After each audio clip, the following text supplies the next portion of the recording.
Pasta সালাদ বা cold pasta এটা আমার খুবই পছন্দের। প্রায় সময় আমি এটা বানিয়ে খাই। তো আজকে আপনাদের সাথে আমি এটা রেসিপিটা শেয়ার করতে চাচ্ছি। মনে হয় আমার মতন আপনাদেরও জিনিসটা পছন্দ হবে। তবে হ্যাঁ, এখানে নতুন একটা জিনিস অ্যাড করেছি। নতুন বলা ঠিক ভুল হবে। এখানে মেয়োনিজটা নতুনভাবে বাসায় আমি তৈরি করেছি। রেগুলার আমি যে প্রসেসে বানাই সেটা বাদে। তো পুরো ভিডিওটা দেখলেই বুঝতে পারবেন। আর মেয়োনিজের যে ভিডিওটা সেটা অলরেডি আপলোড করা আছে আমার পেজে, আপনারা চাইলে দেখে নিতে পারেন। তো চলেন শুরু করা যাক।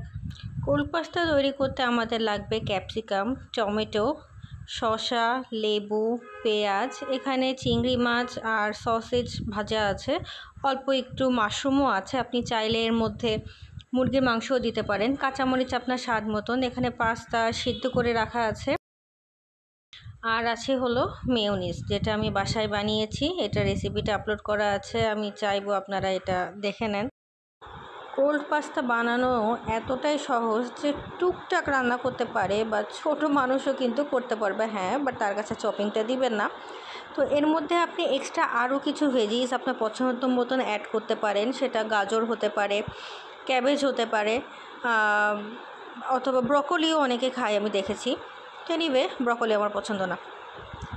তো এখন যেটা করছি আমি, সেটা সবগুলো একসাথে মিক্সড করতে হবে। তবে আপনি চেষ্টা করবেন, চেষ্টা না, আপনাকে এটা করতে হবে। সেটা হচ্ছে পাস্তা সিদ্ধ করে রাখলেন, আর হচ্ছে এই যে মাশরুম, সসেস যেগুলো আমি ভেজে রেখেছি, এগুলো রুম টেম্পারেচারে আসার পরে আমি কিন্তু ফ্রিজে ঢুকিয়ে রেখেছিলাম। ইভেন এই যে শসাগুলো কেটে রেখেছি, এগুলো সব কিছুই ফ্রিজে ছিল। দ্যাট মিনস প্রত্যেকটাকে আপনাকে ঠান্ডা করে নিতে হবে। মেয়োনিজটাও তৈরি করে ফ্রিজে রাখা ছিল প্রায় ঘন্টাখানেকের উপরে। দিয়ে এখন সবগুলো আমি একসাথে মিশাবো। এখানে এক্সট্রা করে লবণ দেওয়ার দরকার নাই, কারণ আমি মেয়োনিজে লবণ দিয়েছি। আর পাস্তা যখন সিদ্ধ করেছিলাম ওটার মধ্যে আমার লবণ দেওয়া ছিল। তারপরেও যদি আপনার মনে হয় যে না, লবণ দিতে হবে, তাহলে আপনারা দিতে পারেন। আর একটা জিনিস করতে পারেন, এটার মধ্যে একটু গোলমরিচ দিতে পারেন যদি একটু ঝাল পছন্দ করেন। চিলি ফ্লেক্সটা আমি চাই না যে দেন, চিলি ফ্লেক্সটা অতটা মজা লাগে না। এটা সব কিছু মিক্সড করে আপনি আধা ঘন্টার জন্য ফ্রিজে রাখেন, তারপরে খেয়ে দেখেন। ট্রাস্ট মি, খুবই পছন্দ হবে। যারা খেয়েছেন তারা তো জানেনই কীরকম। তো আশা করি রেসিপিটা ভালো লাগবে। এতক্ষণ আমার সাথে থাকার জন্য অনেক ধন্যবাদ।